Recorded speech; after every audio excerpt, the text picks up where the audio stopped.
Então, antes de começar a aula, vamos dar uma revisada aqui utilizando esse aplicativo, Biologia Molecular Genetics, e ele mostra aqui as 3 etapas do dogma central da biologia. Primeiro, a replicação do DNA. Como que é feita a replicação? Então, aí tem alguns testes, tem a parte de quiz, tem a parte de learning, enfim, um resuminho do conteúdo, e tem essa parte de interação aqui, onde você vai interagir, né, para duplicar o DNA. Então, aqui nós temos aqui a origem da replicação, que está circulado de amarelo, e tudo começa, para duplicar o DNA, tudo começa com a enzima helicase. Lembra que nós falamos dessas enzimas lá nas primeiras aulas da disciplina. Então, essa enzima helicase, ela se liga à origem da replicação. E qual a função da helicase? É quebrar as pontes de hidrogênio. Então, aqui nós temos os nucleotídeos da fita superior, que está pareado com os nucleotídeos da fita inferior. Aqui tem a base de adenina, que pareia com a timina, com duas pontes de hidrogênio, e a citosina se pareia com a guanina, com 3 pontes de hidrogênio. O que é que a helicase vai fazer? Ela vai quebrar essas pontes de hidrogênio, possibilitando a separação dessa dupla fita. Lembra lá que na PCR, que é o processo de duplicação do DNA de forma artificial lá no laboratório, essa etapa é feita pelo aquecimento da amostra. Então, o que acontece? A helicase, à medida que ela vai passeando pela dupla fita, ela vai quebrando essas duplas ligações e triplas ligações, separando, então, a fita de DNA, as duas fitas. Para evitar que essas fitas se enrolem novamente, entra em ação aquelas proteínas que é chamada de SSD, né, que impedem, se ligam em determinados pontos que impedem a religação das pontes de hidrogênio. Então, depois que essas duplas fitas foram abertas, estão impedidas de serem enroladas novamente, entra em ação a DNA polimerase, que é a enzima que vai fazer o quê? Vai fazer a cópia do DNA. Então, ela se liga na origem da replicação, né? E aí, o que é que ela vai fazer? Ela vai parear novos nucleotídeos usando como molde uma das fitas. Então, onde tem a adenina, eu vou colocar o nucleotídeo timina. Isso aí, ó, eu que estou arrastando com o dedo, tá? Onde tem timina, eu vou colocar adenina. Onde tem guanina, eu ponho citosina. Onde tem guanina, eu ponho citosina. Onde tem timina, eu ponho adenina. Onde tem citosina, eu ponho guanina. Então, mas percebam que a fita velha, ela tem só um radical fosfato em cada nucleotídeo. E é formado aqui uma ligação fosfodiéster, fosfato com açúcar. Esses nucleotídeos aqui, eles não têm essa dupla ligação. Por quê? Porque eles têm 3 fosfatos na sua cauda. Depois que ocorre o emparelhamento, esses nucleotídeos eles vão perdendo essa cauda trifosfatada, fazendo então a ligação fosfodiéster. Quem está fazendo esse movimento todinho sou eu aqui clicando nas caudas para poder elas saírem. Agora eu vou reconstruir as duplas ligações. Eu vou clicar aqui nas bolinhas amarelas para reconstruir as pontes de hidrogênio, de timina e adenina. Então, à medida que a DNA polimerase ela vai passeando pela fita molde, ela vai construindo uma fita nova, usando a fita velha como molde. Depois entra isso. Lembra que tem uma fita que é feita de forma contínua, e tem outra que é feita de forma em pedaços, né, os fragmentos de Okazaki. Entra em ação, então, a RNA primase, que vai possibilitar a ligação dos primers, né, que são pequenos fragmentos de RNA mensageiro, que vai funcionar como plataforma para a DNA polimerase sintetizar a fita descontínua, a fita que é feita em pedaços. Então, a DNA polimerase se liga a essas plataformas de primer, de RNA mensageiro, que ocorreu ali o pareamento, e aí, sim, essas DNA polimerase, elas vão construindo uma nova fita a partir de então. Mas percebam que tem uma parte dessa fita vermelha que é roxa, né? Porque essa parte roxa não é DNA, ela é RNA. Aí, para que essa parte de RNA seja substituída por DNA, nós precisamos, então, da ação da RNA polimerase, que vai substituir os nucleotídeos de RNA por nucleotídeos de DNA. E, por último, esses fragmentos de Okazaki, eles precisam ser emendados, né? Ligados, anexados uns aos outros, porque tem um pedacinho aqui que está quebrado. Entra em ação a DNA ligase. Ela que vai construir essa ligação fosfodiéster que está faltando. A hidroxila da desoxirribose se liga com o radical fosfato do nucleotídeo seguinte. Então, é assim que é feito uma fita de DNA nova. Então, percebam que aí, inicialmente, nós tínhamos uma fita molde, né? Uma fita positiva, que está de vermelho, e a fita negativa de azul. E a partir das forquilhas de replicação, das ilhas de replicação, novas fitas vão surgindo. Fitas, algumas são descontínuas e outras são contínuas. À medida que essas fitas vão sendo produzidas, as regiões de replicação, as forquilhas de replicação vão se aproximando até que ocorre a junção das forquilhas de replicação, onde então forma duas fitas de DNA, filhas, né, semi-conservadas. Lembrando que cada DNA filho, ela tem uma fita velha e uma fita nova, por isso que é dito semi-conservativo. Então, esse é o processo de replicação. Vamos então para o processo de transcrição, que é quando o DNA dá origem a uma molécula de RNA.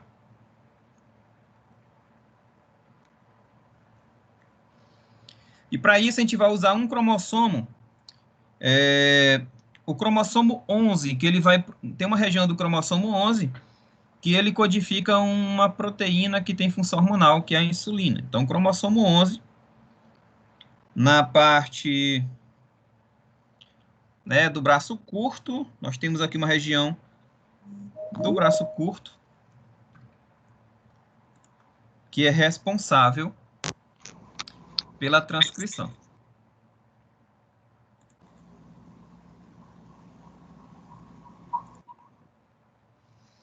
Então, para iniciar, a gente precisa, o processo de transcrição inicia-se com a ligação do fator de transcrição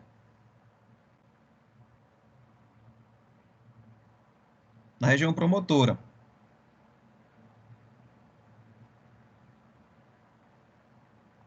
E agora eu não lembro onde, aqui. Então, essa é a região inicial.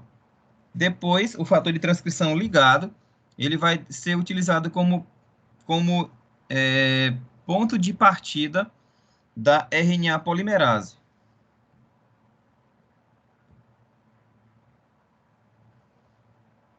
O que é que a RNA polimerase vai fazer? Semelhante à DNA polimerase, ela vai quebrar as pontes de hidrogênio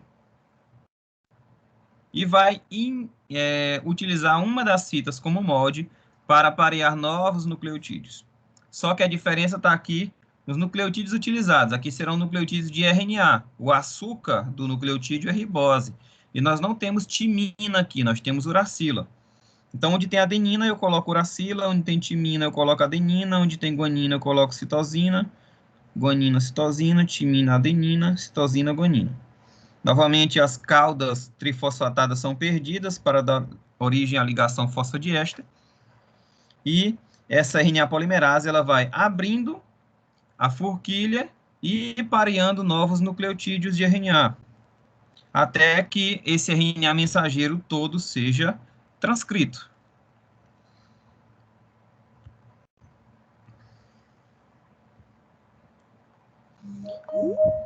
Só que esse RNA mensageiro, ele precisa passar por um processo de amadurecimento, que chama de splicing. Né? Ele precisa passar por a incorporação de uma cauda e uma cabeça, né? Então, a cabeça CAP, ela é colocada na posição 5' e a cauda poli-A na posição 3'. Depois, esse RNA mensageiro, após receber a cauda CAP na posição, a cabeça CAP na posição 5' e a cauda poli-A na posição 3', ela vai passar por um processo chamado de spliceossomo, onde as regiões intrônicas vão ser removidas pela enzima, ficando só as regiões exônicas, as regiões que transcrevem.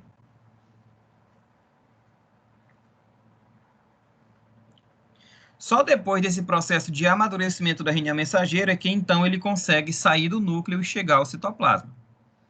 Então aí nós temos esse RNA mensageiro que vai ser codificado em insulina. E para fechar, e a gente começar a nossa aula de vez, fechar nossa revisão, vamos para a terceira etapa do processo, que é a tradução desse RNA mensageiro. Utilizando novamente o exemplo da insulina, né, aquele RNA mensageiro que acabou de ser produzido lá nas células beta-pancreáticas. Esse RNA mensageiro que foi produzido, já maduro, já no citoplasma, ele vai ser traduzido no ribossomo. Então, primeira coisa que acontece, o ribossomo ele está desmontado. Ele vai ser montado quando ele se liga ao RNA mensageiro. Então, aqui nós temos a porção menor, ele vai se ligar à subunidade AUG, que é aquele códon de iniciação que sempre vai transcrever metionina. Então, essa posição aberta no meio daqui da porção menor do ribossomo, ele vai centralizar o códon AUG e o RNA transportador ligado à metionina, que é o anticódon UAC, vai se ligar. Só depois que ocorre a ligação da parte menor com o códon de iniciação, o RNA transportador ligado à metionina, é que vai então se ligar, fechando o complexo, a porção maior do ribossomo. O que é que vai acontecer a partir daí? Vão ser anexados novos RNAs transportadores que vão complementar o códon do RNA mensageiro. Então, onde tem AAC, vai entrar um anticódon UUG.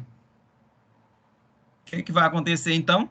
Essa metionina, que está ligada ao primeiro RNA transportador, ele vai se ligar ao segundo RNA transportador, formando uma ligação amídica, ligando dois aminoácidos. A metionina se liga, então, com o aspartato, ou aspargina. Depois que isso acontece, o RNA mensageiro, o ribossomo, ele vai correr mais um códon. Aquele RNA transportador que estava ligado à metionina, mas agora está vazio, ele sai. Ele foi para a posição E de exit, de saída. E depois, um novo RNA mensageiro vai se ligar à região de entrada. Aí, nesse RNA transportador está ligado à cisteína. Novamente, o que acontece? Os aminoácidos que estão ligados ao transportador que está na posição P, vai então se ligar ao aminoácido ligado ao transportador da região de entrada. Novamente, uma nova ligação amídica, e aí nós já temos 3 aminoácidos ligados. Novamente, o RNA ribossomal, o ribossomo, ele corre mais um códon, o RNA transportador vazio sai, mais um RNA transportador entra, agora carregando a tirosina. Novamente, os aminoácidos se desprendem do RNA transportador do meio, fazem novamente uma ligação amídica. Esses passos todos sou eu que estou controlando aqui, tá, pessoal? Estou interagindo. Novamente, o ribossomo avança mais um códon, sai um novo RNA transportador vazio, entra mais um, faz nova ligação, e aí esse processo vai acontecendo, e cada vez que isso acontece, mais um aminoácido vai sendo incorporado. Entra um novo transportador, faz a transferência de aminoácidos, sai um RNA transportador vazio, entra um novo. Professor, isso vai acabar quando? Vai acabar quando o códon de parada, que a gente chama de stop códon, chega. Lembra que nós temos 3 stop códons. Nós temos um códon de iniciação, que sempre vai ser traduzido em metionina, mas existem os códons de parada, stop códons.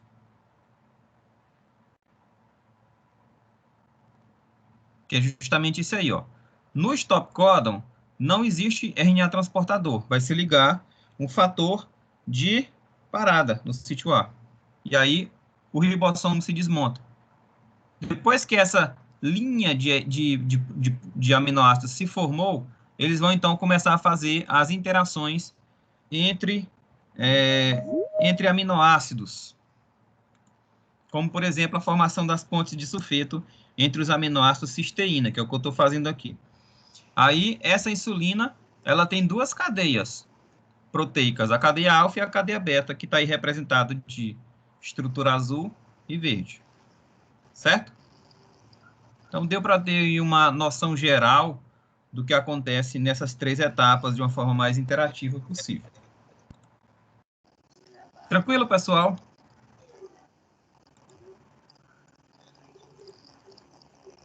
De boa?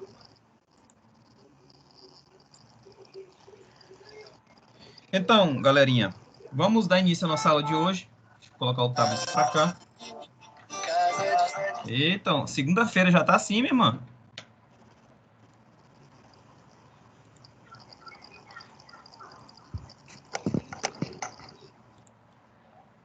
Vamos lá.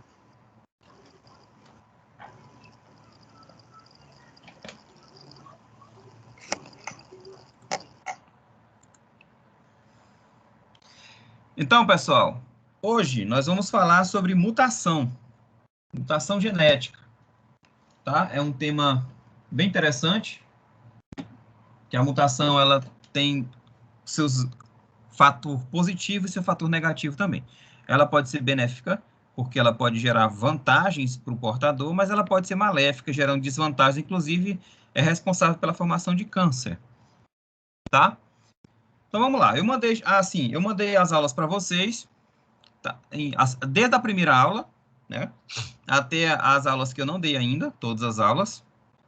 Inclusive mandei os roteiros de aula prática que a gente vai fazer. A gente vai fazer extração de DNA de morango, a gente vai fazer montagem de cariótipo e vamos fazer também a visualização das fases da mitose na raiz de cebola, tá? Por que eu mandei para vocês? Para vocês darem uma lida, entenderem mais ou menos o que a gente vai fazer, principalmente no que se refere à aula de visualização de raiz de cebola, porque a gente precisa colocar a cebola de molho na água por uma semana antes. Tá? Então, eu preciso da colaboração de vocês para colocar essa cebola com a raiz, né, da cebola imersa na água. Lá tem explicando o roteirinho direitinho. Sim, outra coisa, antes de eu começar a aula, a gente teve uma pequena modificação aí dos dias de aula prática. O que é que vai acontecer? Como eu falei para vocês, eu tive uma pequena confusão aqui com relação às datas, porque eu achava que era essa semana que vocês iam ter cursos, né? Cursos no portal. Mas vai ser semana que vem. Então, semana que vem, vocês não vão ter aula nenhuma. Vocês vão ter uma semana dedicada a cursos de aperfeiçoamento que vai ser oferecido na plataforma, no AVA. Então, o que aconteceu? A aula prática da semana que vem, ela foi remarcada para a semana seguinte e a da semana seguinte para outra semana. Então, o que é que a gente vai ter? A gente vai ter aula prática no dia 26 de abril, anotem aí no caderninho de vocês, na agenda de vocês. No dia 26 de abril e no dia 3 de maio, tá bom? 26 de abril e 3 de maio. Então, no dia 26 de abril, a gente vai ter... a gente vai fazer tipagem sanguínea e vamos fazer a extração de DNA de morango, certo? E na aula seguinte, a gente vai fazer montagem de cariótipo e também a preparação das lâminas para avaliar as fases da mitose nas células de cebola. Tranquilo? Tudo bem? Conseguiram entender, pessoal? Sim, professor. Tá. Então, Dandara, já só coloca um avisozinho lá no grupo de WhatsApp da turma de vocês, só para reforçar essa agendazinha nossa, tá? Tá ok. Semana que Aí, vem. uma semana dessa aula prática, a gente já deve preparar a cebola, né? Isso. Na segunda-feira, que a gente tiver a nossa primeira aula prática, vocês vão pegar um palitinho de churrasco, vocês vão espetar no meio da cebola e colocar só aquela parte de baixo da cebola, que é a raiz da cebola, imersa na água. Não é para colocar a cebola toda, não. É só a parte daquela bundinha da cebola, né? Que é o rizoma, né? Que é um pseudocaule, na verdade. É da forma que está lá no Tem lá artigo, no, né? tem lá no roteiro explicando direitinho as fotos de como que é para vocês fazerem. O que vai Certo. acontecer? As raízes elas vão crescer e como essas raízes elas estão em crescimento, a gente vai ver a mitose das células daquela raiz ali. A gente vai induzir o crescimento da raiz, induzindo a mitose das células por estímulo da água e a gente vai cortar a pontinha da raiz para poder olhar no microscópio. Beleza? Deixa eu só desligar aqui meu tablet, que ele tá conectado aqui ainda. Ele vai ficar fazendo esse barulhinho.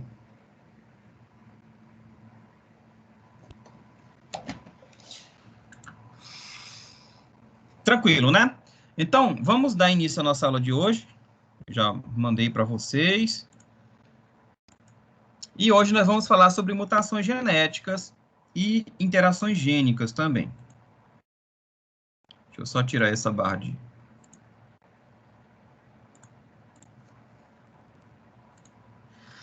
Então, mutações, né? Vamos falar um pouquinho sobre o histórico, né? Darwin e Wallace, em 1859, eles escreveram a teoria evolucionista, falaram que, através de mutações que poderiam dar vantagens a determinados indivíduos, eles poderiam evoluir e gerar novas espécies por meio da seleção natural. Né? Mendel, em 1865, foi considerado o pai da genética, nós já falamos dele. Ele estudou características hereditárias nas ervilhas e formulou algumas teorias que foram confirmadas posteriormente, depois da descoberta do DNA e também da teoria cromossômica. Hugo de Vries, em 1901, formalizou a teoria da mutação, que era um processo de geração de diversidade. Então, o DNA ele pode sofrer algumas alterações durante o processo de tradução e transcrição, pode gerar pequenos erros, né? Pequenas alterações ali, que pode ser benéfico ou maléfico para o indivíduo. Determinadas mutações podem gerar vantagem para o indivíduo e, inclusive, essas mutações sucessivas podem induzir o surgimento de novas espécies. E o Walter Sulton, em 1902, formulou a teoria cromossômica da hereditariedade, dizendo que era o cromossomo a região da célula responsável pela transferência de características hereditárias de pai para filho, que já tinha sido teorizada, já tinha sido estudada por Mendel, mas não se sabia qual parte da célula era responsável por isso. E Morgan, em 1910, fez algumas explicações genéticas para a mutação, né? Então, o que é a mutação? É a alteração do material genético que pode gerar novas versões de um gene, e essas versões são definitivas e hereditárias, ou seja, se o indivíduo ele sofre uma mutação genética, essa mutação genética ela pode ser passada para os seus descendentes. E uma vez mutado a célula, ela dificilmente ela pode voltar ao seu estado normal. Então, quando o indivíduo ele sofre mutações sucessivas e essas mutações são vantajosas, essas mutações elas podem ser selecionadas naturalmente. Aqueles indivíduos que têm mais vantagem de sobreviver, eles terão mais possibilidade de gerar descendentes e, consequentemente, terão uma transferência desses caracteres para mais indivíduos. Esse processo vem acontecendo desde o surgimento da vida há bilhões e bilhões de anos. As mutações elas podem ocorrer de forma espontânea, né? Como a gente vê que o DNA ela é uma fibra, polímero gigante, então é comum, durante esse processo, gerar um pequeno erro ali de associação de nucleotídeos. Mas ela também pode ser induzida por agentes externos. Então, quando o indivíduo está exposto a agentes mutagênicos, agentes que podem induzir mutação genética, ele vai ter uma probabilidade de gerar mutações mais frequentes e com maior intensidade. Exemplo, nós temos aí as radiações ionizantes, algumas substâncias que são cancerígenas, nós podemos citar aí o álcool, a fumaça de cigarro e outras solventes, né, benzeno e várias substâncias que são cancerígenas, além de micro-organismos que podem causar mutações genéticas, principalmente os vírus. Se essa mutação genética ela afetar as células germinativas, ou seja, os gametas, quando se fala em gametas na espécie humana, se está falando de espermatozoide, no caso do sexo masculino, e de óvulos, no caso do sexo feminino. Então, se essa mutação genética ela acometer os gametas, ela vai ser hereditária, ela vai ser transferida para os descendentes. Isso pode ser responsável pela evolução das espécies. A mutação genética nas células somáticas, elas podem ser precursoras de câncer, gerando ali novas células com mutações que alteram o seu funcionamento, o seu ciclo celular, as células ficam com uma capacidade de mitose maior, e isso pode gerar uma massa tumoral, inclusive, né, gerar a morte do indivíduo como um todo.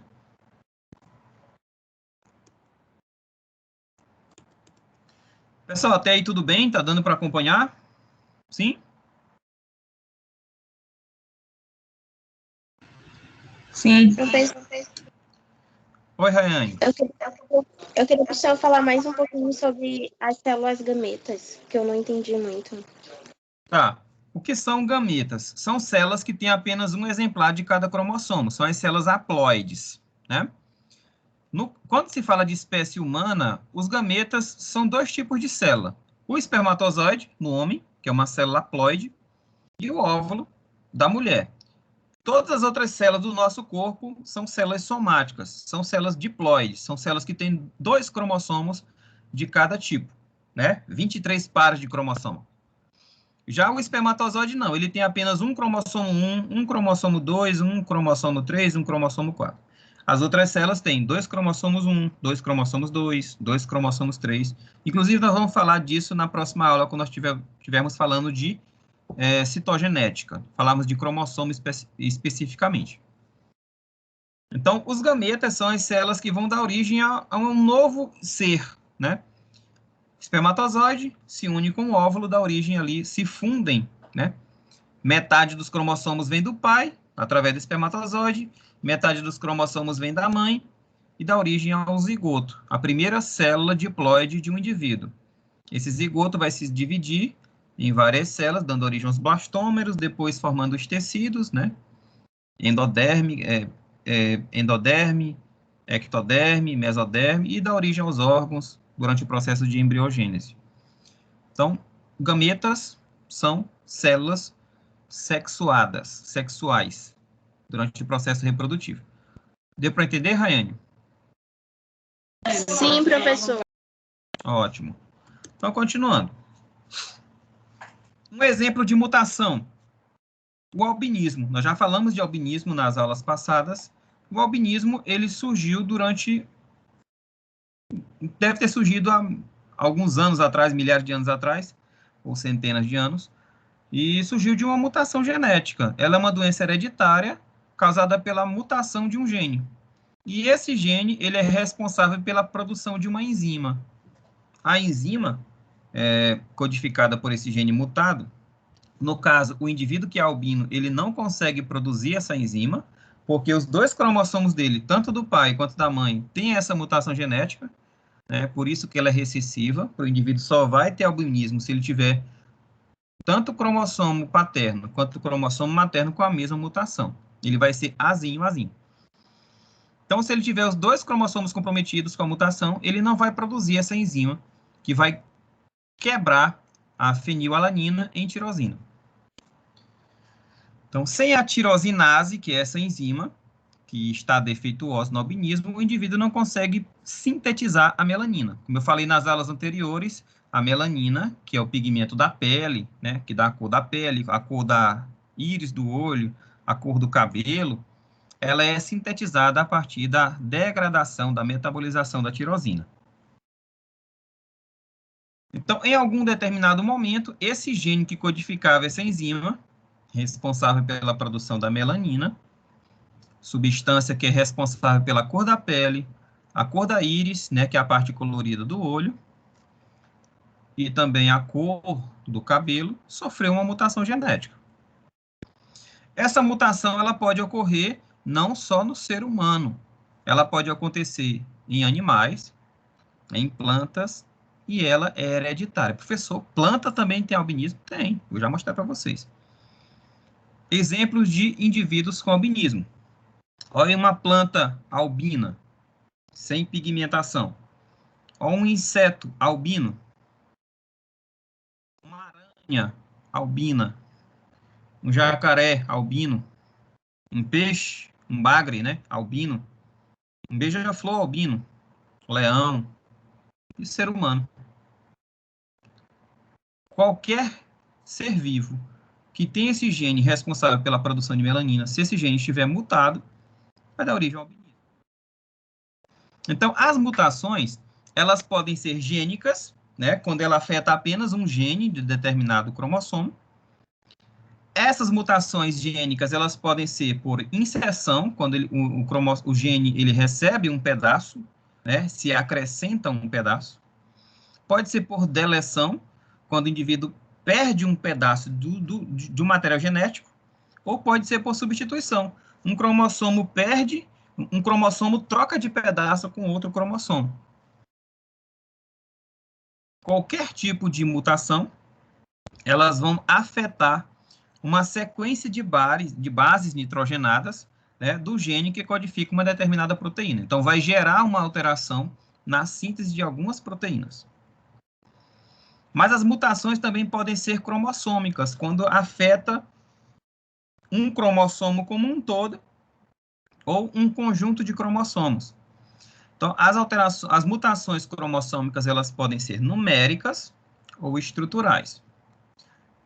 Tanto numéricas quanto estruturais, elas vão afetar um conjunto de conteúdos dos cromossomos. A nossa próxima aula, nós vamos falar só sobre mutações cromossômicas, tá bom? Hoje nós vamos falar, basicamente, né, nos ater mais às mutações gênicas.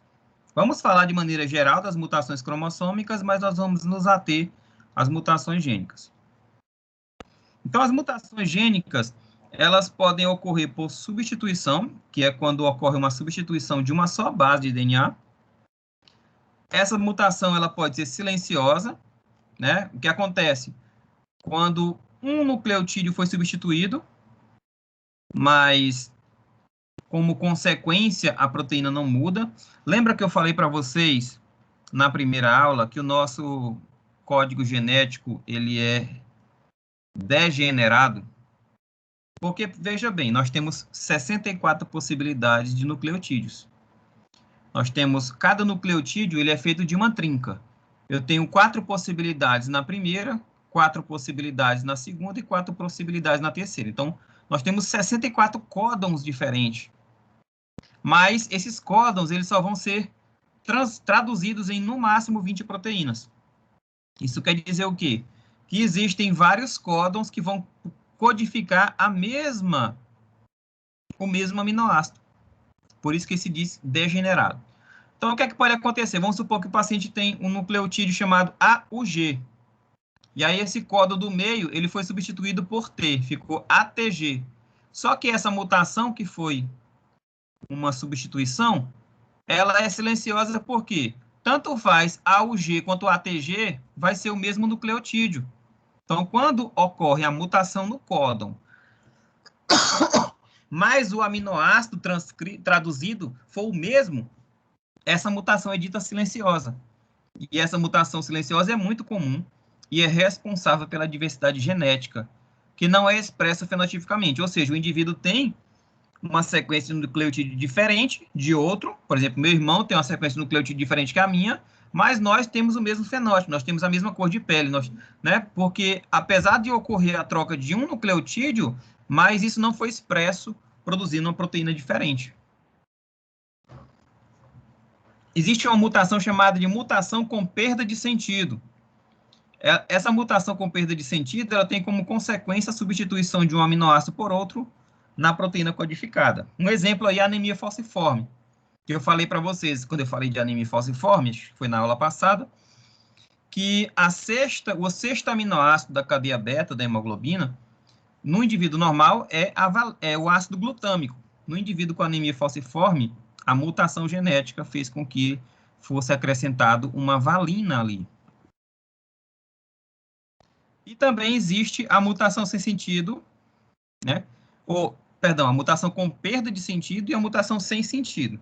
A mutação sem sentido é quando o códon modificado gera a formação de um stop códon. Eu acabei de falar aqui, quando eu estava usando o aplicativo, que eu falei, olha, aqui nós estamos traduzindo uma proteína, a insulina, e essa tradução só vai acabar quando aparecer um stop códon. O que é que acontece na mutação de substituição? A proteína vamos um exemplo aqui, eu tenho um gene que traduz uma proteína de 100 aminoácidos, ou seja, ele tem 100 códons. Só que no códon 56, eu tive uma mutação genética, e essa mutação genética gerou um stop códon. Então, quando esse gene for traduzido no RNA mensageiro, ao invés dele produzir uma proteína de 100 aminoácidos, ele vai gerar só uma proteína de 55 aminoácidos, porque o códon 56 foi mutado e gerou um stop códon. Parou bem ali a produção de proteína. Então, eu vou produzir uma proteína, essa mutação é chamada de sem sentido, porque eu vou produzir uma proteína menor do que o normal. E essa proteína menor pode não ter função nenhuma. Outro tipo de mutação genética pontual é a deleção, quando você perde um nucleotídeo, uma ou mais bases de DNA. E a inserção é quando é adicionado uma ou mais bases de DNA. Como que essas mutações vão surgir? Como a gente já falou, elas podem ser espontâneas, né? Nesse caso, o organismo não foi submetido a nenhum tipo de tratamento especial, ela aconteceu naturalmente. Ela resulta de erros na replicação do DNA, como eu falei para vocês, o DNA é gigantesco, pode acontecer ali durante o processo uma inserção de um nucleotídeo diferente e gera uma mutação. Mas eles podem ser causadas por agentes mutagênicos, substâncias que causam câncer, que estão ali presentes no ambiente, como, por exemplo, a radiação ultravioleta, ou a ação de compostos químicos que o paciente está ali submetido, está em contato. Essas mutações, elas são raras e variam de gene para gene e de organismo para organismo. Já as mutações induzidas, elas são decorrentes de exposição do organismo a agentes mutagênicos. Elas geram alteração no DNA, que são causadas pela contato desses agentes mutagênicos, como, por exemplo, as radiações ionizantes. Ou até por substâncias não ionizantes, como vários agentes químicos, né? O álcool, o tabaco, né? A nicotina, os benzopirenos encontrados na fumaça do cigarro, o formol, o benzeno, as criolinas, as anilinas, várias substâncias que são cancerígenas. E essas mutações, é recomendado que quando novos caracteres são desejados num programa de melhoramento, e dificilmente ocorrem em populações naturais. Dificilmente uma população de espécies selvagens vão sofrer esse tipo de mutação induzida. Essas mutações também visam aumentar a variabilidade genética em populações já estabelecidas. Então, exemplo de agentes mutagênicos. Nós temos aí o raio-x, raio alfa, beta, gama, raios cósmicos, as radiações não ionizantes, a própria luz ultravioleta, apesar de ter pouca energia e menos penetrante que a radiação ionizante, mas a luz ultravioleta ela pode gerar câncer, exemplo aí o câncer de pele. Algumas substâncias químicas, como, por exemplo, os reagentes que agem nas bases nitrogenadas púricas e pirimídicas do DNA e RNA, como o aldeído fórmico e o ácido nítrico.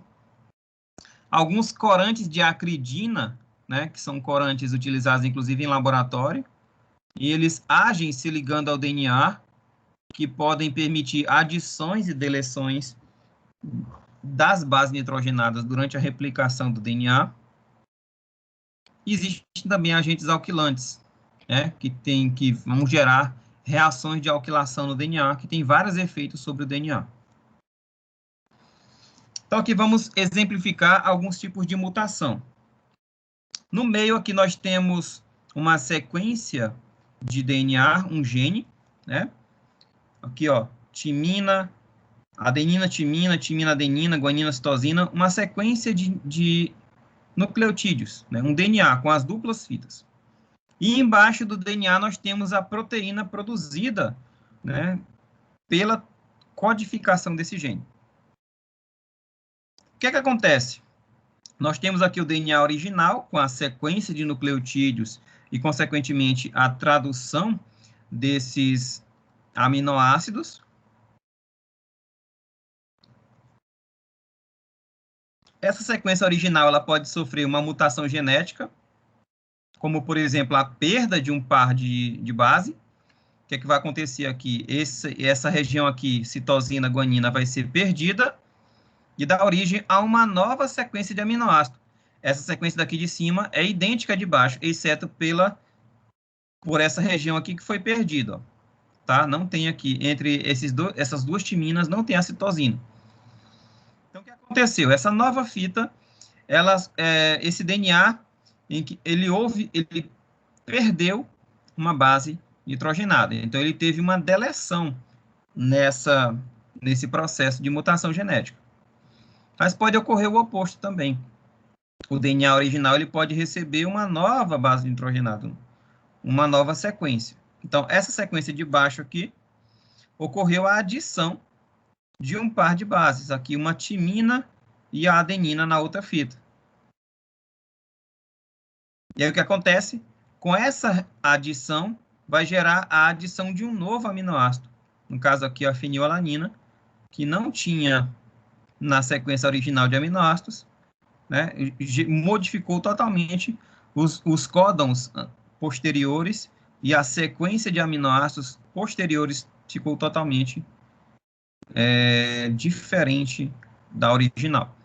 Na anterior, né, também ocorreu mutações desses códons, e aí gerou uma produção de aminoácidos totalmente diferentes, essa sequência.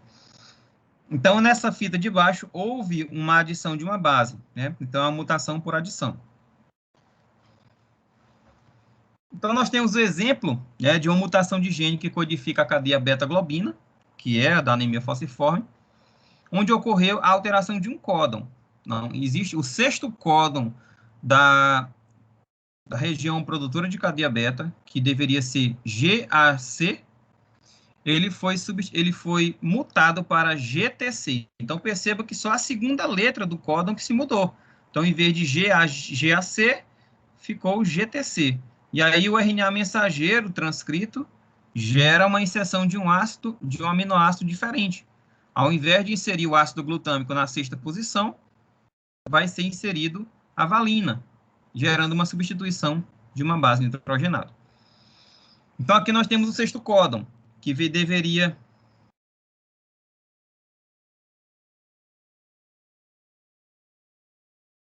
Eu errei aqui a sequência. Então, em vez de ser... Deixa eu só modificar aqui. Deixa eu só modificar aqui antes que eu esqueça.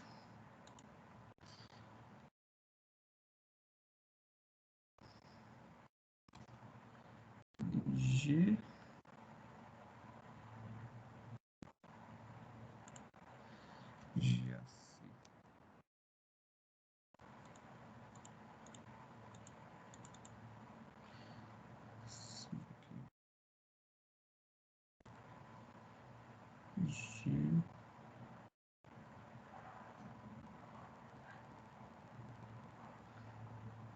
Rapidinho, pessoal.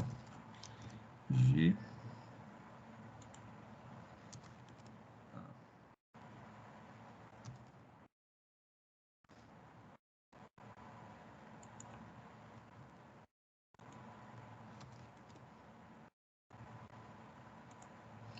porque senão eu vou esquecer que eu tenho que fazer essa modificação aqui. Aqui embaixo.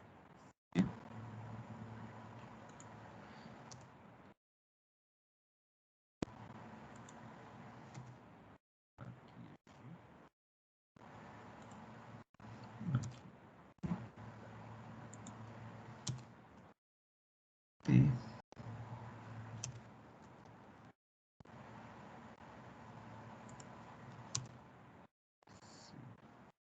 G.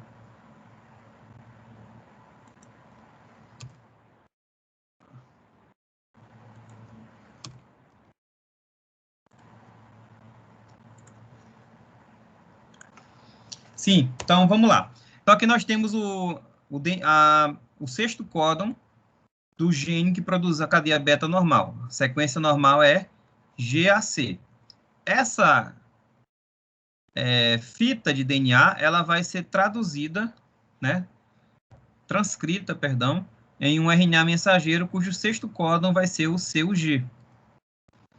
E depois esse sexto códon vai ser traduzido em um ácido glutâmico, né, sexto aminoácido da cadeia, gerando uma hemoglobina normal, e a hemácia vai ter o formato original. Só que o indivíduo tem anemia falciforme, o sexto códon vai estar mutado ali, né? O nucleotídeo do meio do sexto códon vai ter uma substituição de adenina por timina, e aí ele vai transcrever um RNA cujo sexto códon está errado, né? Em vez de ser C, está errado aqui de novo. Ao invés de ser CAG, CUG, perdão, ao invés de ser CUG, vai ser CAG. E aí, esse sexto códon vai ser traduzido em valina. Essa valina vai gerar uma alteração na proteína e vai fazer com que a hemácia fique em formato de foice, né? O drepanócito. Já as mutações cromossômicas. Tá dando para acompanhar direitinho? Alguma dúvida até agora?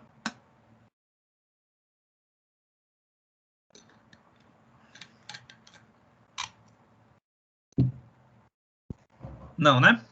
De boa. Vamos lá.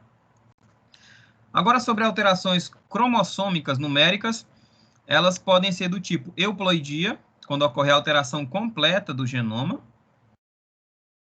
Por exemplo, a haploidia é quando o indivíduo, a célula perde a metade do material genético, ao invés de ser diploide, ter 2 cromossomos de cada exemplar, vai ter apenas um. Ou pode ser a poliploidia, quando o indivíduo ele ganha um conjunto inteiro de material genético. Então, ele pode ser triploide, tetraploide, pentaploide, hexaploide. E a aneuploidia é quando o indivíduo, a célula,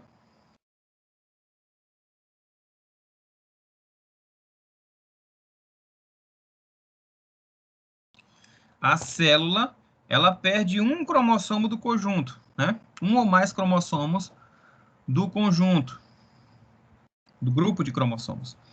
Nós temos aí a nulissomia, que é quando o indivíduo perde 2 cromossomos do conjunto. Então, ele vai ter o dobro de cromossomos menos 2.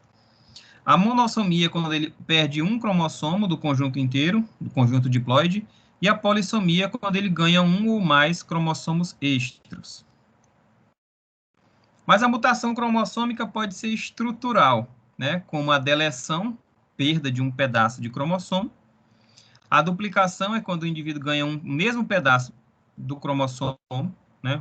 Ele vai ter 2 pedaços iguais num determinado região do cromossomo. A translocação, quando um cromossomo troca de pedaços com outro, que não é homólogo. Então, o cromossomo 9 troca um pedaço com o cromossomo 22, vai gerar ali uma leucemia mieloide crônica, né? Uma translocação famosíssima, a 922.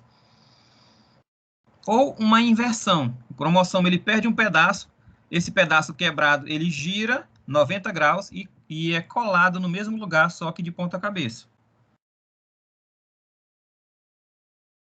Essas mutações, muitas delas são responsáveis pela formação de câncer.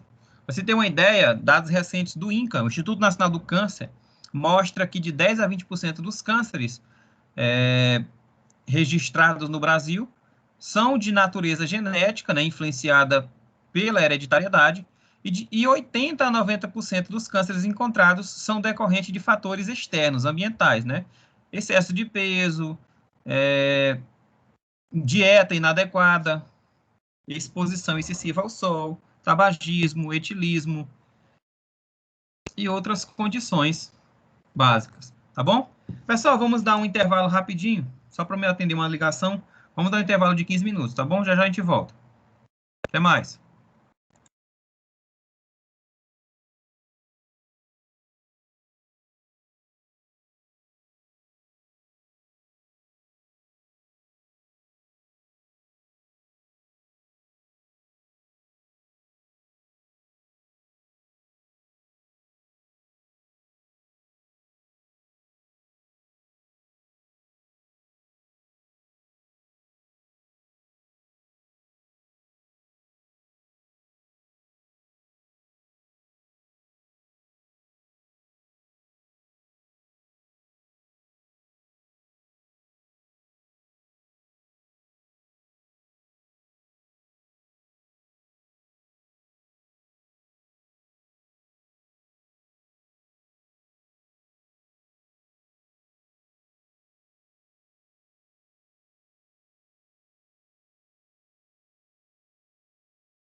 Vamos lá, pessoal, vamos retornar logo. Desculpe eu interromper. Tive que atender aqui uma ligação do meu pai. Então, vamos continuar. Como eu estava falando, as mutações genéticas, né, tanto causadas, induzidas por fatores externos, sedentarismo, alimentação rica em substâncias saturadas, carboidratos, lipídios, elas são responsáveis pela formação de vários tipos de câncer, que geram mutações responsáveis pelo surgimento de vários tipos de câncer. A carcinogênese é o processo pelo qual agentes carcinogênicos, né, levam as células normais a se tornarem células cancerígenas. Esse processo é dividido em 3 estágios. O processo de iniciação, que ocorre a exposição da célula a agente carcinogênico, e esse agente carcinogênico torna essa célula mais suscetível à transformação maligna irreversível, ou seja, torna suscetível ela a uma mutação genética que pode alterar todo o seu ciclo celular. Então, existem carcinógenos que podem ser químicos, né, substâncias químicas, podem ser substâncias físicas, né, agentes físicos, como radiação ultravioleta, radiação ionizante, como a gente já falou, e também agentes biológicos, como vírus, bactérias, fungos. Esses agentes, eles podem induzir alterações, né, mutações genéticas, no genoma da célula, que antes era considerada normal. As células mais suscetíveis a essas mutações que podem causar câncer são aquelas que estão em constante síntese de DNA, ou seja, aquelas que estão em constante mitose. As células que se multiplicam mais rápidas são as células mais suscetíveis a agentes carcinogênicos. A segunda etapa da carcinogênese é o processo de promoção. Nessa segunda etapa, ocorre a mutação genética que induz o crescimento acelerado dessa célula e de forma desregulada, de forma independente. Essa promoção ela é iniciada por outras substâncias químicas, né, e também pela ativação de fatores de crescimento. A promoção ela pode ser reversível se a substância que causa a promoção, que induz o crescimento descontrolado, for removido. Algumas células que foram irreversivelmente iniciadas, elas podem sofrer promoção após longo período de latência. Então, existem células que ficam ali na primeira etapa da carcinogênese e demoram anos para evoluírem para a segunda etapa. Alguém quer fazer alguma pergunta? Tá. O período de latência ela vai variar muito do tipo de célula e tecido que está localizado. Muitos carcinógenos químicos, eles são considerados completos porque eles são iniciadores e promotores ao mesmo tempo. Então, eles vão iniciar e vão promover a primeira e a segunda etapa do processo de carcinogênese, gerando uma neoplasia. A terceira etapa da carcinogênese e última é o processo de progressão. Nessa etapa, as células tumorais já formadas, né, já com as mutações genéticas, elas vão invadir os tecidos vizinhos, promover metástase, né, vão migrar para outras regiões do corpo e vão ter um crescimento independente e ter uma instabilidade cariótica. Ou seja, essas células já em progressão, elas podem sofrer novas mutações genéticas, porque o seu cariótipo, o seu conjunto de DNA é instável, pode sofrer mutações. Então, a célula normal, ela pode, através de um processo de iniciação, sofrer uma lesão de DNA, que pode ser causada por agentes carcinógenos, né, iniciadores, como substâncias químicas, radiação, vírus. Essa célula iniciada, então, ela pode ficar num período de latência, ou ela pode sofrer um processo de promoção, onde agentes oncopromotores vão gerar uma nova mutação genética que induz o crescimento acelerado dessa célula independente. E aí elas vão gerar um tumor, né, uma massa de células que vão progredir, crescendo e invadindo tecidos adjacentes, gerando, então, a metástase tumoral. Então, nós temos vários genes que estão associados ao surgimento de câncer, né, que são chamados de proto-oncogenes. Dos genes associados são chamados de protoncogenes. Esses protoncogenes, eles são genes normais, mas eles vão se tornar genes cancerígenos se eles sofrerem uma mutação genética. Esses protoncogenes, eles codificam proteínas normais, como, por exemplo, fatores de crescimento, fatores de reprodução de células. Eles vão codificar moléculas sinalizadoras, moléculas de transcrição, que vão controlar o crescimento celular, vão controlar ali o ciclo celular. Então, esses genes que codificam proteínas que são responsáveis pelo controle do ciclo celular, são genes que, se sofrerem mutação genética, eles vão gerar um câncer. Existem também os genes supressores de tumor. São genes que codificam proteínas que são proteção da célula contra o surgimento de mutação. Então, um exemplo de gene supressor de tumor é o gene que codifica uma proteína chamada de P53. A P53 é uma enzima que tem a finalidade de reconhecer mutação genética e consertar essa mutação genética, reverter a mutação genética. Um indivíduo que tem uma mutação nesse gene, o gene da P53, que é chamado de TP53, esse indivíduo ele não tem essa proteção contra a mutação. E ele, durante a sua vida, vai sofrer, vai surgir, ao longo da sua vida, vários cânceres ao longo da sua vida por conta dessa desproteção. É como você utilizar um computador sem antivírus, utilizar a internet. Seu computador vai ser infectado várias vezes ao longo do uso, né? Então, é o que acontece com essa célula que não tem essa proteção da proteína P53. E nós temos outros genes também associados, como o gene do retinoblastoma, que sofreu mutação, gera ali surgimento.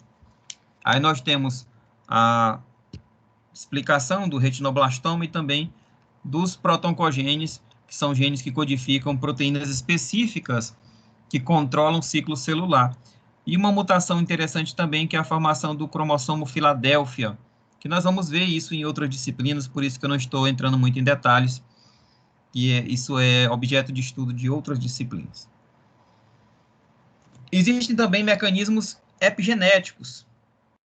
O que seria essa epigenética? A epigenética é o processo de expressão gênica. Às vezes você tem uma mutação no gene, mas esse gene não está ativo, né? Ou então esse gene está pouco ativo. O que seria essa epigenética? É a capacidade de um gene produzir mais ou menos proteína. Existem genes que estão mais ativos e existem genes que estão menos ativos. Existem algumas condições que podem ativar ou inativar alguns genes. Então, os mecanismos epigenéticos, eles podem silenciar genes, né, como genes de supressão tumoral. Embora o paciente tenha uma mutação genética que pode causar um câncer, mas aquele gene ali está silenciado, então o câncer não vai surgir. Esse processo de epigenético, ele ocorre através de reações de metilação em regiões específicas do DNA, que induz ou inibe a transcrição do gene. Então, os mecanismos epigenéticos, eles alteram a expressão de genes que podem estar associados ao surgimento de câncer. E ultimamente, esses mecanismos epigenéticos têm sido estudados de forma muito intensa, inclusive para desenvolvimento de drogas que possam bloquear genes relacionados ao surgimento de câncer. Então, o câncer ele também pode surgir decorrente da alteração no mecanismo de reparo do DNA, como eu falei para vocês aí, da P53, que é uma proteína que tem a capacidade de reconhecer a mutação genética e gerar um conserto. Eu vou passar um pouquinho essa parte aqui, que a gente vai falar em outras disciplinas.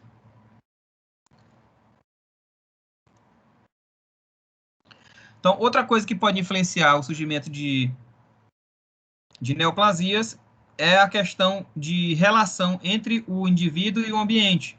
Então, existem fatores fora do organismo do paciente que podem influenciar surgimento de mutações genéticas e gerar um câncer, como a carga genética, né, influência hereditária, doenças genéticas crônicas, doenças crônicas, né, como hipertensão, diabetes, obesidade, e também o ambiente que o indivíduo está inserido, né, a moradia, o local de trabalho, se ele está em contato com substâncias carcinogênicas ou não. Por exemplo, o indivíduo que trabalha em uma siderúrgica, que tem contato com várias substâncias químicas que são carcinogênicas, ele tem uma chance maior de desenvolver um câncer. Então, indivíduos obesos, eles tendem a produzir quantidades maiores de androgênios, né, hormônios sexuais masculinos, uma porção da qual é convertida na forma ativa de estrogênio, que é encontrada no tecido adiposo. Isso pode gerar uma alteração no estado funcional, gerando um hiperestrogenismo, um excesso de estrogênio no organismo humano. Então, o estrogênio é um hormônio sexual feminino que está muito ligado ao câncer de mama, ao câncer de endométrio, pós-menopausa, e ele é muito mais forte, essa relação do estrogênio com o câncer feminino do que com o câncer masculino. Outro fator, né, hospedeiro e ambiente, é a hereditariedade, né? Existem vários genes que estão associados ao câncer que pode ser passado de pai para filho. Foi observado, por exemplo, a predisposição hereditária de aproximadamente 50 tipos de câncer, que pode ser influenciado pela carga genética. Um exemplo é o câncer de mama.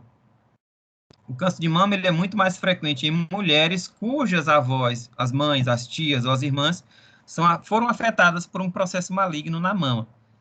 Exemplo nós temos aí da Angelina Jolie, cuja sua mãe teve um câncer de mama muito agressivo e morreu. E a tia dela também. E aí se descobriu que esse câncer era hereditário, ela fez o teste e ela também tinha essa mutação genética e ela decidiu fazer mastectomia das duas mamas, total, e esterectomia total também. Removeu o útero e as mamas para evitar que, possivelmente, ela tinha 80% de chance de desenvolver esse câncer e esse câncer extremamente letal. Então, ela preferiu retirar logo os tecidos alvo dessa mutação genética e evitar complicações piores. Então, nós temos dois tipos de genes que estão associados ao câncer de mama. O BRCA1, que é o carcinoma de mama 1, e o BRCA2, carcinoma de mama 2. Esses dois genes, um desses dois, quando estão presentes no indivíduo, eles dão a esse indivíduo uma maior predisposição para o surgimento do câncer. Não só o câncer de mama, mas eles também geram alto risco de câncer de ovário, de próstata, de pâncreas, de cólon, de útero e outros tipos de câncer. Retinoblastoma também é um câncer hereditário. Ele apresenta até 40% mais chance de um indivíduo conter determinada mutação genética. A polipose adenomatosa é um câncer que não é hereditário, mas ele é influenciado pelo ambiente, né?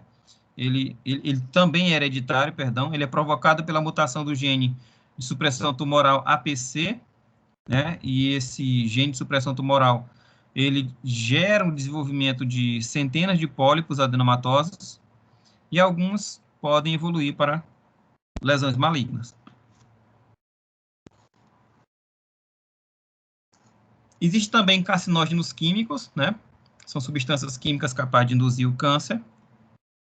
Dentre eles, nós temos produtos tanto naturais, como as aflatoxinas, que são produzidas por fungos, que contaminam castanhas, quanto artificiais, como, por exemplo, o cloreto de vinila. Né? Existem plásticos que têm cloreto de vinila, como o PVC, né? O policloreto de vinila. Então, esses PVCs, que é o material do cano, né? O cano de PVC, ele pode, né, sofrer degradação e liberar cloreto de vinila, que é cancerígeno.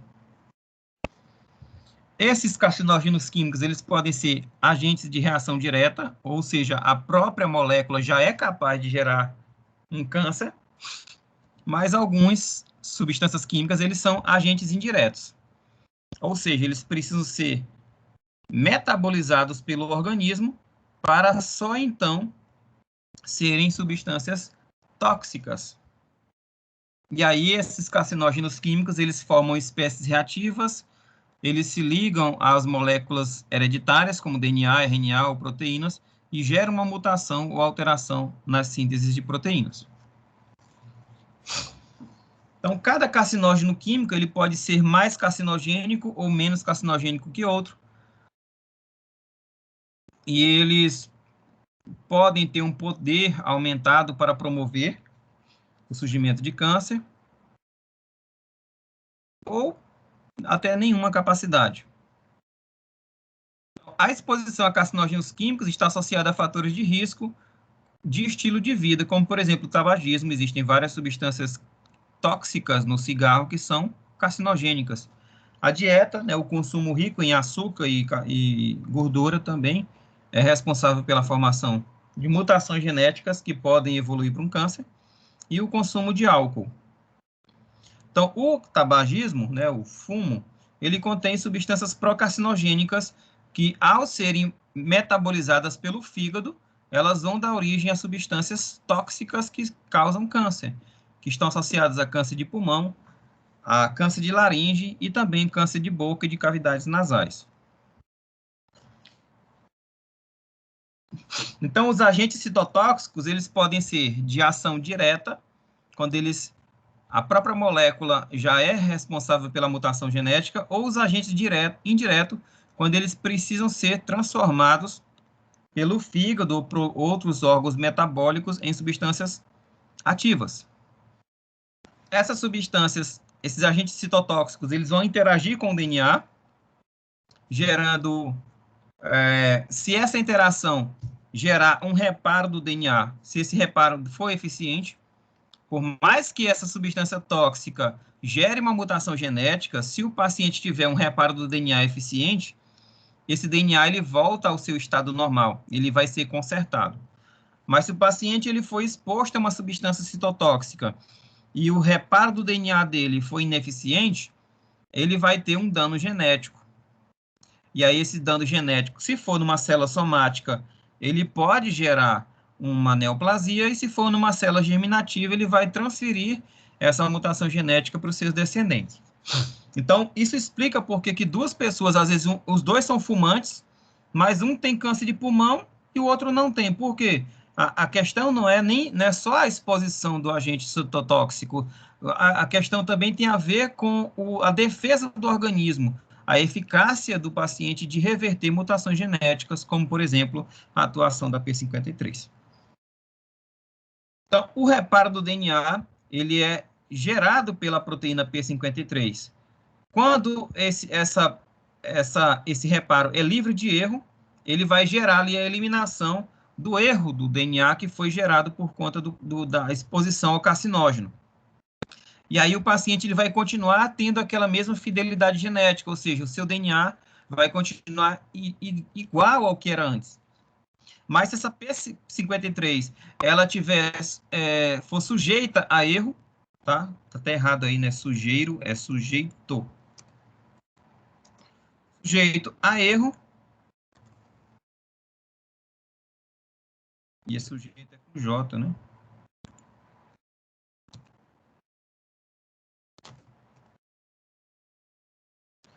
Sujeito a erro. Desculpa, pessoal, porque às vezes acaba passando esses errinhos aí quando a gente está fazendo a aula. Aí, esse paciente que tem uma P53 sujeita a erro, essa mutação genética vai ficar permanente. E aí, esse dano genético vai ser responsável pelo surgimento de um câncer, por exemplo. Xenobiótico é qualquer substância estranha ao corpo. Esses xenobióticos, eles vão sofrer biotransformação. O que são esses processos de biotransformação? São reações químicas que o corpo promove em substâncias estranhas para torná-las mais passíveis de serem eliminadas do corpo. Se esse processo de biotransformação gerar uma biodegradação, essa substância tóxica vai ser eliminada, gerando um processo de detoxificação do organismo, gerando eliminação.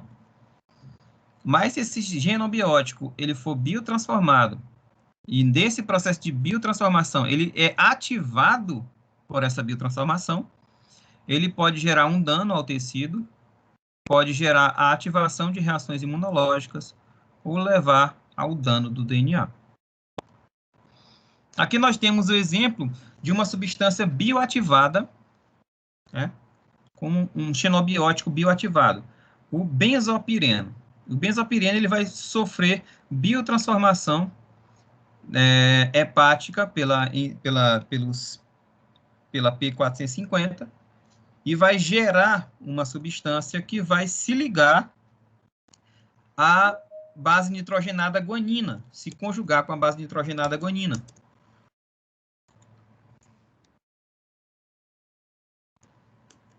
Então, essa conjugação com a base nitrogenada guanina vai gerar ali uma alquilação e pode induzir uma mutação genética. Então, esse benzopireno, que é encontrado principalmente nos cigarros, né, é uma substância carcinogênica, ele vai ser biotransformado no fígado. O benzopireno, por si só, ele não é citotóxico, ele é um carcinógeno químico de ação indireta. Ele precisa ser ativado pelo fígado para ter esse efeito carcinogênico.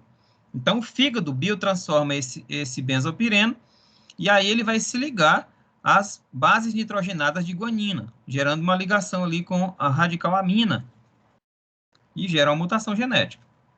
Então, nós temos várias substâncias químicas que são agentes carcinogênicos, né? Hidrocarbonetos, agentes industriais, como o benzeno, o próprio benzopireno, tetracloreto de carbono, inseticidas, fungicidas, o cloreto de vinila, há alimentos também, como as aflatoxinas, as nitrosaminas, que são utilizadas como corantes de alimentos, principalmente de carnes, e até substâncias no tratamento do câncer, também pode gerar câncer, né? Aparece até contraditório, mas é verdade.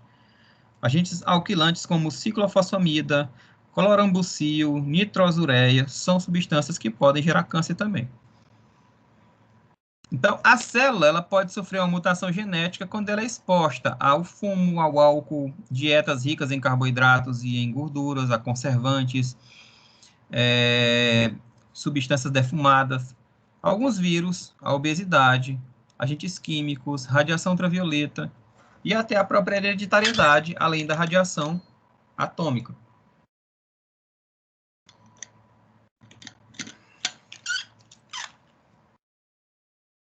Isso pode gerar, né, o processo de carcinogênese da célula, né, iniciar, promover e progredir a célula, né, aquelas 3 etapas da formação do câncer. Aqui só para reforçar os agentes carcinogênicos que são encontrados na fumaça do cigarro, por exemplo, elas sofrem metabolização, como, por exemplo, o benzopireno, que é metabolizada lá nas células hepáticas. Essa substância ela pode gerar um intermediário reativo que se liga ao DNA, gerando mutação genética, ou elas podem ser eliminadas, né? Se for bioeliminação ou se for biotransformação. Existem também alguns vírus que são mutagênicos, né? Alguns vírus são capazes de induzir o câncer. Alguns vírus, por que os vírus são capazes de gerar mutação genética? Porque os vírus, o ciclo biológico dos vírus, eles têm passos que eles vão penetrar a célula hospedeira, eles vão quebrar o DNA da célula hospedeira, vão incorporar o seu DNA, o seu material genético, na célula hospedeira, e durante esse processo de quebra, ele pode ativar ali um gene promotor de câncer. Então, existem vários vírus que são descritos na literatura como responsáveis pela formação de mutações que geram câncer, como, por exemplo, o vírus HPV. O HPV, existem várias cepas de HPV, mas os tipos 16 e 18 são os de menor frequência. 31, 33, 35, 51 são encontrados em 85% dos indivíduos com HPV. E eles são causadores de câncer, principalmente as cepas 16 e 18. Existem até vacinas atualmente, né, não são cobertas. Eu acho que até está sendo oferecida pelo SUS, eu não me recordo, para alguns indivíduos de faixa etária específica, que previne o indivíduo contra a infecção desses vírus e previne também o aparecimento de câncer de colo, de útero, decorrente da vacinação. Existe também o vírus Epstein-Barr, que é um vírus da família do herpes vírus, que estão associados a vários tipos de câncer, como, por exemplo, o linfoma de Burkitt, câncer de nasofaringe, linfoma de células B e os linfomas de Hodgkin. Esse vírus pode causar vários tipos de câncer. Além do vírus da hepatite B, que se não for tratado de forma crônica, ele pode evoluir para um câncer de fígado, carcinoma hepatocelular. Existe também o vírus da leucemia de células T humanas, causadas pelo vírus HTLV1, que vai induzir a formação de uma leucemia de células T do adulto, ou ATLL. Não só vírus, mas existem também fatores físicos, como a radiação, indivíduos que estão expostos à radiação, como, por exemplo, sobreviventes de bomba atômica, trabalhadores de indústrias atômicas, cientistas, indivíduos que trabalham no exame de imagem, raio-x, ressonância, eles estão mais expostos ali à exposição do trabalho e podem desenvolver um câncer. Então, o tipo de câncer que se desenvolve depende da dose da radiação, depende do sexo da pessoa, depende da idade, depende do teor de exposição, da frequência, do intervalo de exposições. São mais comuns leucemia, câncer de mama, pulmão, esôfago, tireoide, de glândula salivar, sistema gastrointestinal e de tecidos linfóides. A luz solar também é um agente carcinogênico, Ele induz o desenvolvimento do câncer de pele, principalmente nas áreas mais expostas. E é mais frequente em indivíduos de pele clara. Indivíduos de pele escura têm proteção natural da melanina, que filtra os raios ultravioletas e protege as células contra a exposição. Então, substâncias genotóxicas, que são tóxicas para moléculas genéticas e radicais livres, eles vão atuar no DNA, gerando inibição da transcrição. Quando ocorre a inibição da transcrição, ocorre a estabilização da P53. A célula, então, mesmo sofrendo a mutação genética, ela vai sofrer apoptose, ou ela vai ter o seu ciclo celular bloqueado, ou ela vai ter uma indução gênica e um dano ao DNA. Então, dessas três possibilidades, só a indução gênica que vai progredir e gerar um câncer. A apoptose, a célula vai sofrer o dano, mas ela vai morrer. Ou então ela vai sofrer o dano, mas não vai se dividir mais. Mas ela pode também sofrer o bloqueio da replicação. E gerar isso é ocasionado por mutações pontuais, translocações, recombinações e rearranjos do genoma. Isso pode gerar síndromes genéticas, envelhecimento e doenças genéticas, e também surgimento de câncer. Então, só para concluir, vamos falar um pouquinho de recombinação gênica. A recombinação gênica é derivada das mutações. Então, a recombinação gênica é a mistura de genes provenientes de indivíduos diferentes.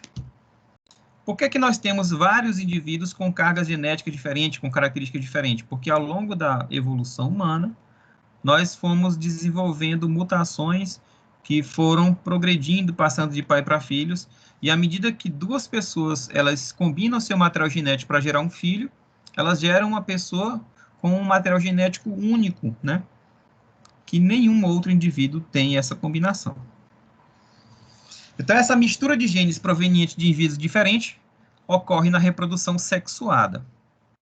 Então, para que ocorra essa recombinação, é necessário que ocorra a reprodução sexuada, a presença de gametas ali.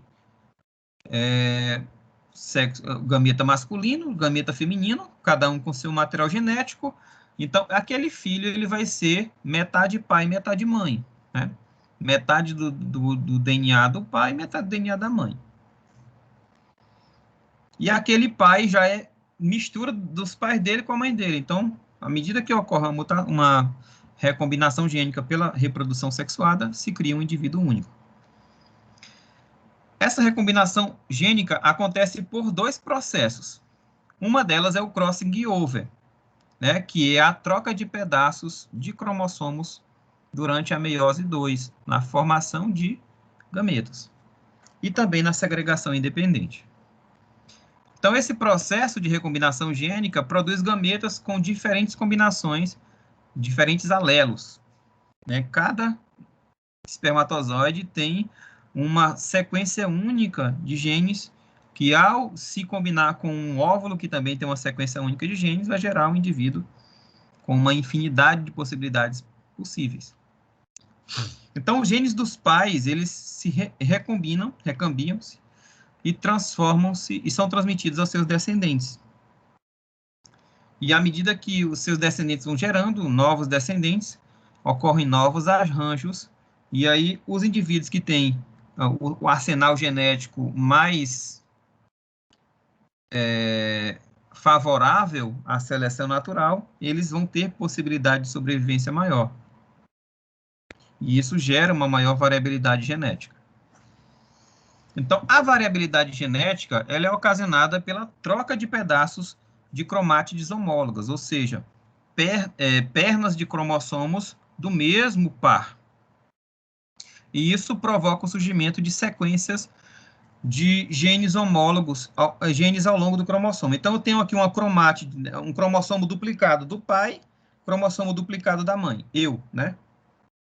As minhas células, as minhas espermatogônias, quando estão produzindo espermatozoides, eu tenho um cromossomo duplicado do meu pai e um cromossomo duplicado da minha mãe. Esses cromossomos, eles podem trocar pedaços. Então, eu posso ter um cromossomo materno com um pedacinho do paterno e um cromossomo paterno com um pedacinho do materno.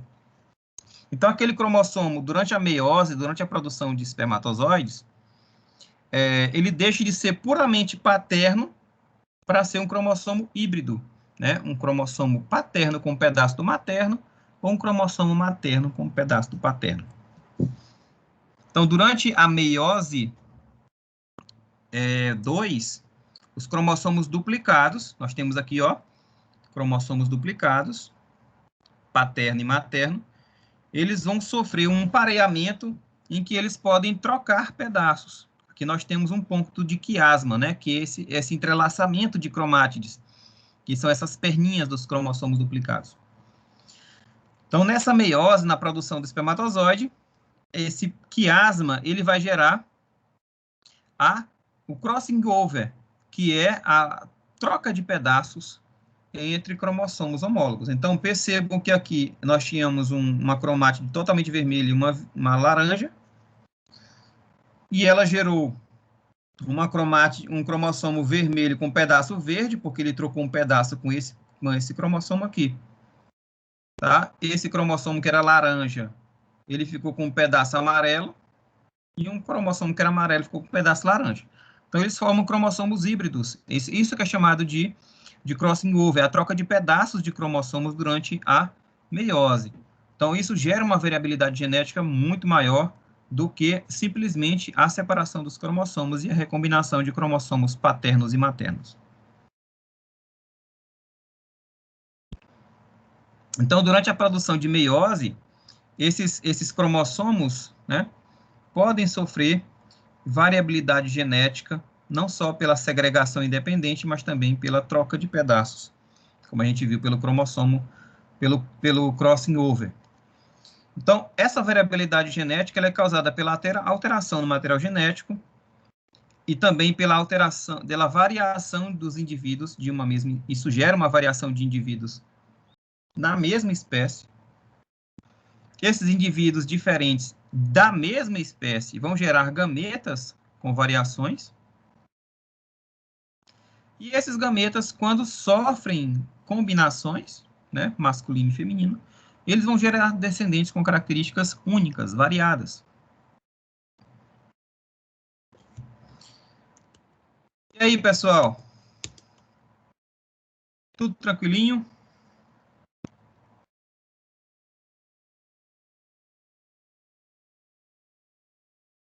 Sim, professor.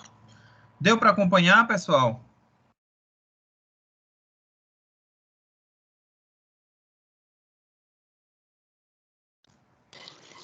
Deu sim. Deu sim, professor.